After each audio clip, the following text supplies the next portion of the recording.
comecei a pensar em falar sobre o suicídio, a minha prática me fez pensar a literatura, as coisas que eu li, as coisas que eu venho entrando em contato. Eu pensei, poxa, nós precisamos falar de alguma coisa que fala-se pouco. Fala-se do suicídio, é importante isso, é importante falar coisas como o Vitor trouxe aqui, alguns dados, mas falamos pouco a respeito das pessoas, das famílias, dos amigos, dos entes queridos que estão próximos de uma pessoa que pensa o suicídio, que tentou no suicídio ou que foi concretizado realmente.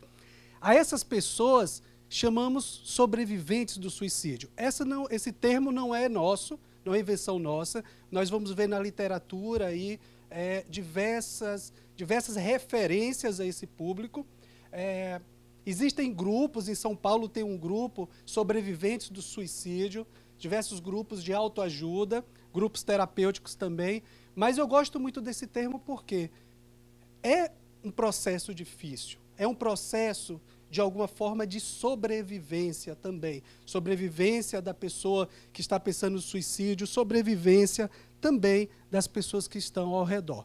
Então, o que eu pretendo hoje falar, de uma forma, a partir da minha experiência empírica, de lidar com famílias que passam por essa experiência, de pacientes com quem eu já estive próximo e que, de fato, concretizaram o suicídio, da literatura também. Então, eu vou trazer algo um pouco mais empírico. É claro que nós nunca podemos, em teoria ou em esquema, falar sobre o sentimento, essa vivência que é tão difícil de lidar. Mas podemos ter uma ideia genérica de como é esse processo e de como superá-lo. Lidando com o risco de suicídio. Quando alguém próximo a nós tenta o suicídio, um familiar nosso pensa ou tenta o suicídio, o que acontece? Primeiro, aos sobreviventes do suicídio, eles começam a desenvolver um comportamento de vigilância constante. Começa a cercar o paciente de cuidados. Muitas vezes, o familiar deixa seus afazeres diários, se afasta do trabalho. Algumas pessoas deixam de trabalhar, inclusive. Você imagine uma mãe e um pai em que o filho começou a pensar em suicídio. Obviamente que ele vai dizer assim, não, eu vou ficar colado.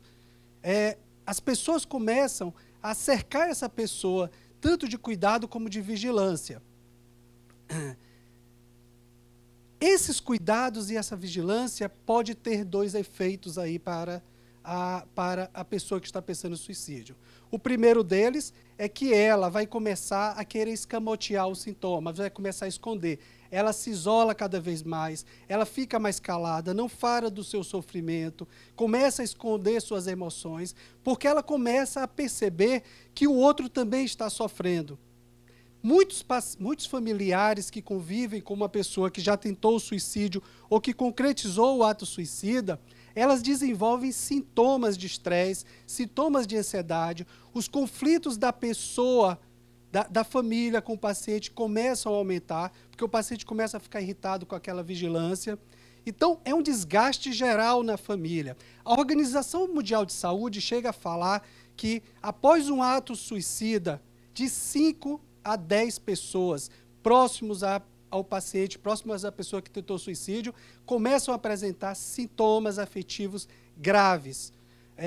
E um dos sintomas mais comuns é o estresse pós-traumático.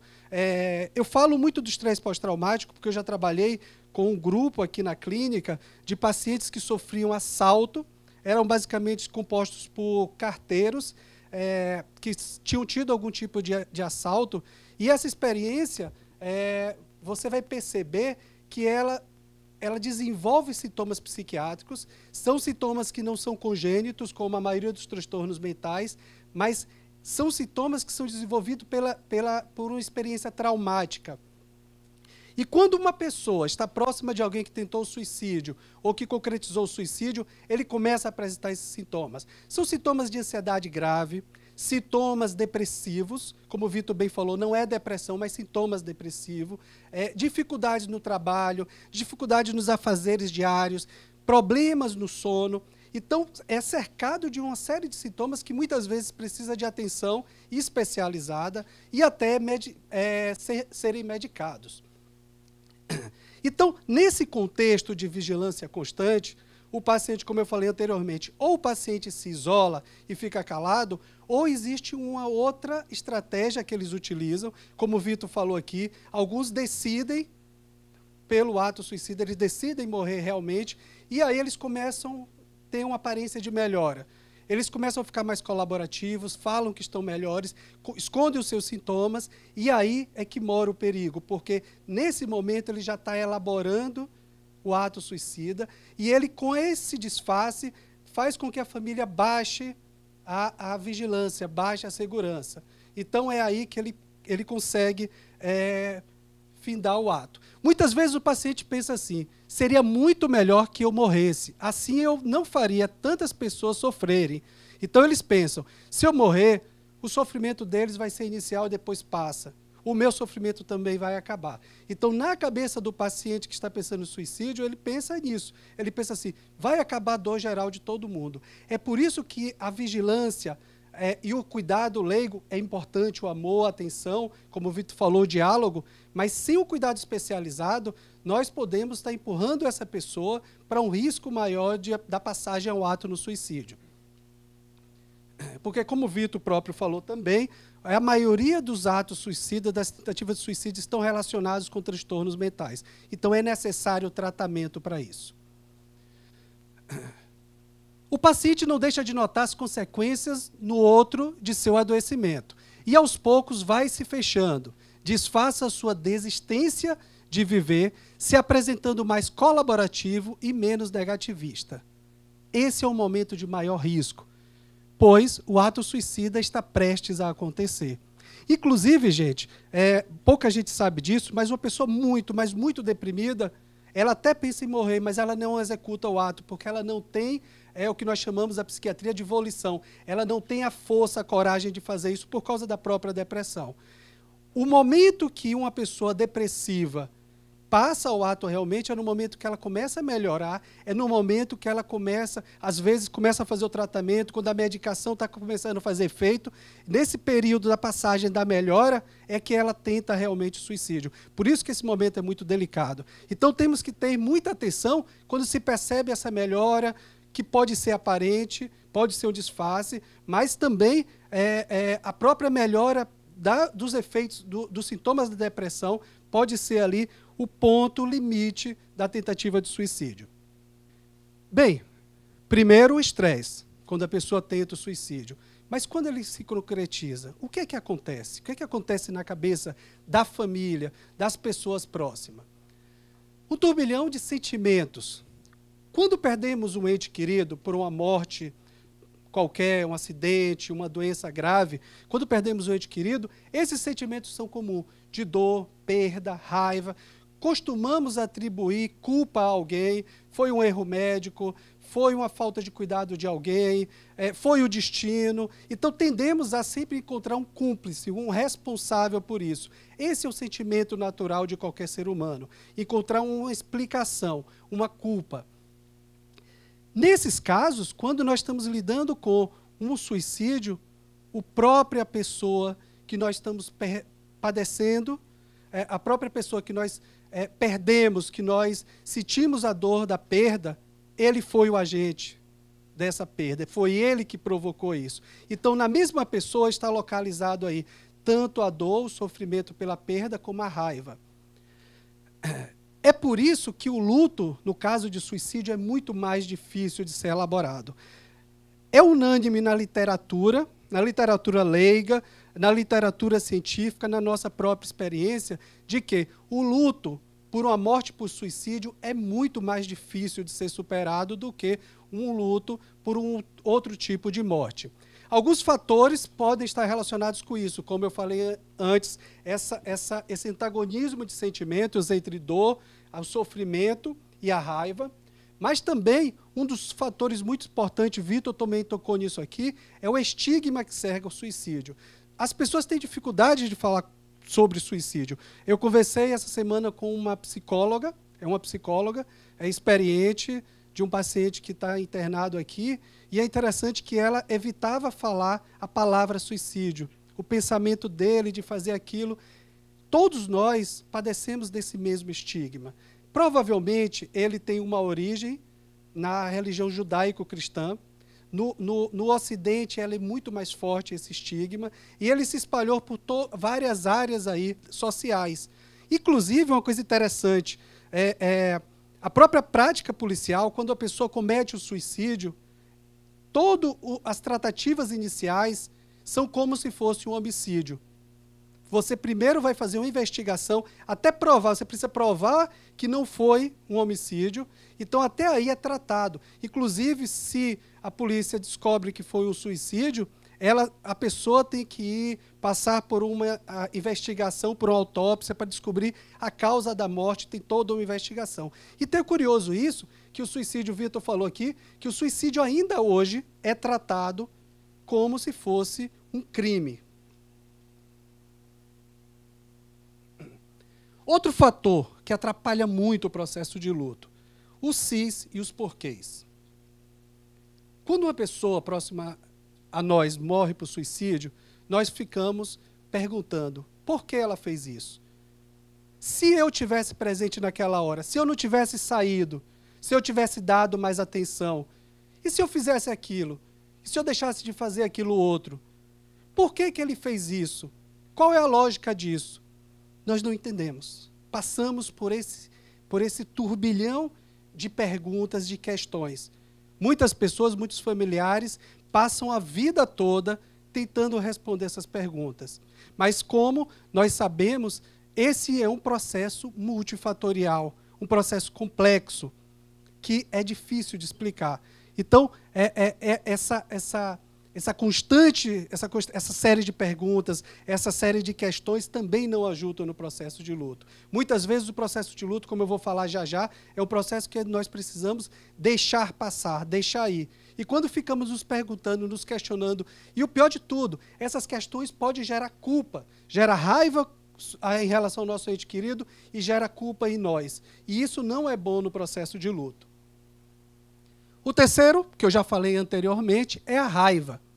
A raiva que nós temos dessa pessoa que nós amamos, que nós perdemos, mas ao mesmo tempo que nós culpamos pela dor que estamos sentindo. É muito difícil você lidar com esses sentimentos antagônicos, inclusive elaborar o luto. Já já eu vou falar um pouco disso, como é essa elaboração do luto, mas basicamente é o seguinte, quando perdemos algo, não só uma pessoa, quando perdemos um emprego, quando perdemos alguma coisa que veneramos muito, a tendência é que nós tenhamos, na perda de um ente querido, que nós tornamos essa pessoa como uma idealização. É muito comum a gente ouvir as pessoas falarem assim, depois que fulano morreu, todo mundo fala bem.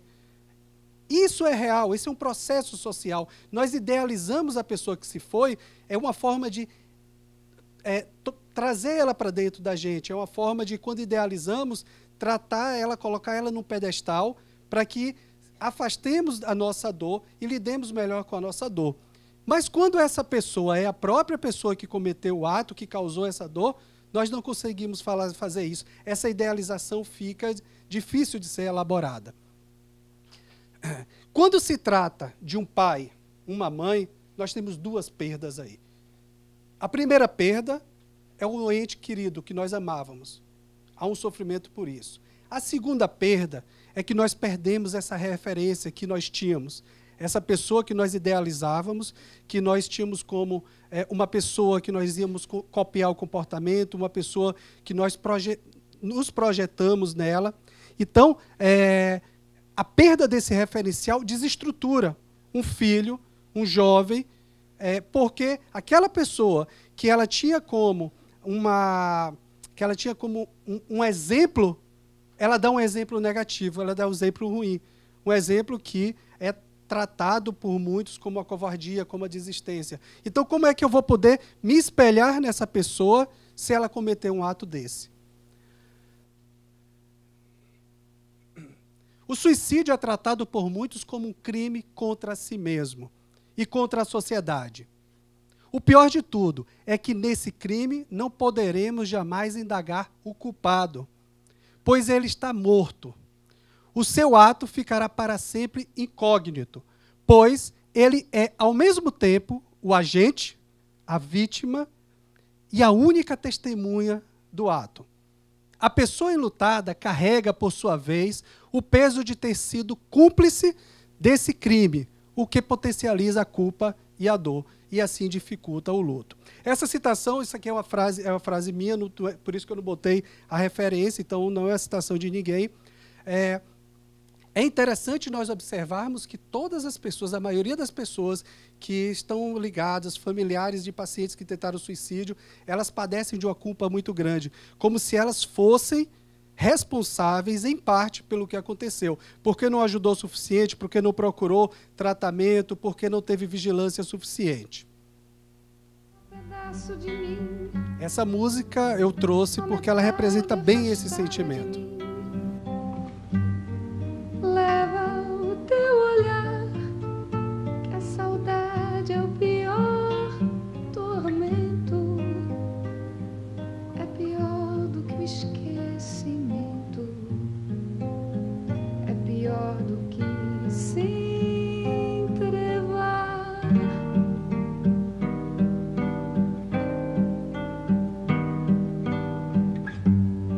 Ó pedaço de mim, ó metade exilada de mim, leva os teus sinais que a saudade dói como um barco que aos poucos descreve no mar e evita atracar no cais. Pedaço de mim, ó metade arrancada de mim, leva o vulto teu, que a saudade é o revés de um parto, a saudade é arrumar o quarto do filho que já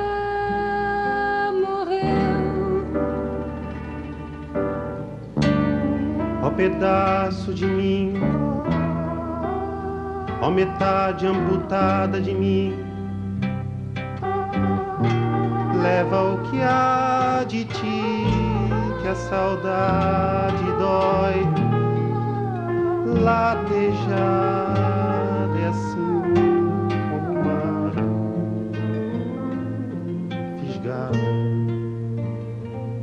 no membro que já perdi.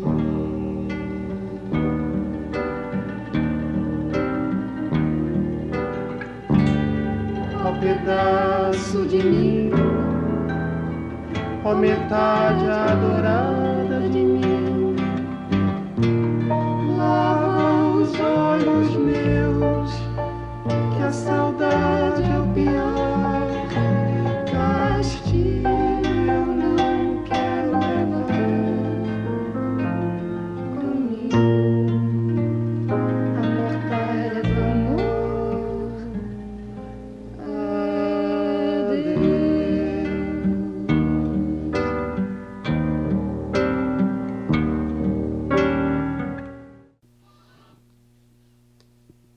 Essa música é forte, né? E as frases que ela traz, ela representa bem. Eu quis trazer porque eu acho que a poesia, a arte, ela consegue expressar algo que a ciência não alcança. A poesia traz a gente próximo do sentimento do outro. E essa música, a frase é ao revés de um parto, arrumar o quarto de um filho que já se foi, e outras frases mais são muito fortes, são muito tocantes. Então eu trouxe ela porque eu acho que, de alguma forma, ela consegue tocar realmente no afeto, no sentimento das pessoas que já passaram por isso. Mas, bem, o que fazer com esse luto? Como lidar com essa perda, com essa saudade? O trabalho de luto, esse termo é um termo utilizado por Freud, foi Freud que utilizou esse termo a primeira vez, porque ele considerava que o luto é um processo, não é um processo patológico, é um processo saudável. É necessário passarmos por todas as fases desse trabalho de luto, é necessário passarmos pelo trabalho de luto para que consigamos elaborar essa saudade, essa falta. E, enfim, aprender a lidar um pouco melhor com a dor. É claro que essa dor pode não desaparecer nunca, mas conseguimos lidar melhor com ela. O trabalho de luto, nós podemos pensar ele de uma forma, pensar ele em 3 tempos. Há uma maneira de pensar esse trabalho de luto em 3 tempos. O momento de ver, o momento de pensar e o momento de concluir. No primeiro tempo, existe a perplexidade, o encontro com a imagem. Se você presenciou a cena traumática, a cena do suicídio, pior ainda, porque aquela imagem fica reverberando na sua cabeça. Eu digo que é um loop imaginário infinito, porque você repete a imagem várias vezes, em sonhos, em pensamentos. Se você não presenciou, também você cria na sua cabeça uma imagem, uma cena. E esse momento de ver, de perplexidade, ele é extremamente angustiante, difícil de lidar, dolorido. É necessário passar desse momento, é necessário sair desse loop infinito. Muitas vezes as pessoas precisam ser assistidas por um psicólogo, por um profissional de saúde, para ajudar ela a passar dessa fase. A segunda fase é o tempo de elaboração. Essa é a fase mais importante. Porque é nela que nós conseguimos aí transformar o que está no campo das imagens, que não é possível ser bem elaborado, para as palavras. É nesse momento que transformamos a dor, que transformamos os sentimentos de angústia em algo que nós podemos tocar, que nós podemos aí lidar com ele. Por isso que os grupos de autoajuda, os grupos terapêuticos, são muito importantes, porque permite com que alguém fale de sua dor, para um outro que escute, sem estigma, sem crítica. É o momento em que você sai, como eu falei, da imagem, que você sai do sofrimento para começar a pensar em saídas, a se afastar um pouco mais da dor.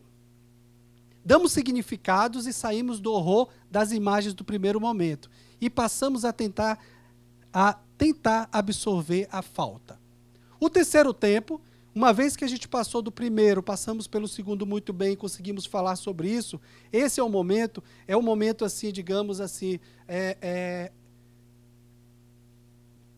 insidioso, é um momento que ocorre assim, de uma hora para outra. Isso não tem tempo, é importante a gente marcar isso, porque o tempo do luto é de cada um, não existe uma métrica para cada um, pode durar anos, pode durar meses, então cada um tem o seu tempo, cada um tem sua forma de elaborar o luto. O momento de concluir pode aparecer de uma hora para outra. De repente, eu estou lá, falo disso, estou vivenciando isso, e de repente eu tenho um estalo, eu percebo, eu acho que eu estou começando a superar isso. É nesse momento, esse é um momento muito importante, é que nós criamos uma invenção para lidar com nossa dor. Por isso, cada um tem sua invenção, cada um tem sua forma de lidar com isso. Por isso, respeitar essa temporalidade, respeitar essa invenção é muito importante. É aqui que surgem movimentos como esse. Estamos aqui hoje porque um dia um jovem americano se matou, jogou um carro amarelo no precipício, morreu por suicídio e, de repente, a família encontrou uma forma de lidar com essa dor, criando uma campanha com a fintia amarela. Daí, essa campanha se espalhou por boa parte do mundo e criou toda essa campanha, toda essa mobilização por isso. Vocês pegam na HBO, eu não vou lembrar o nome agora, tem um documentário muito interessante dos pais, os pais fizeram um documentário para falar da perda por suicídio de seu filho.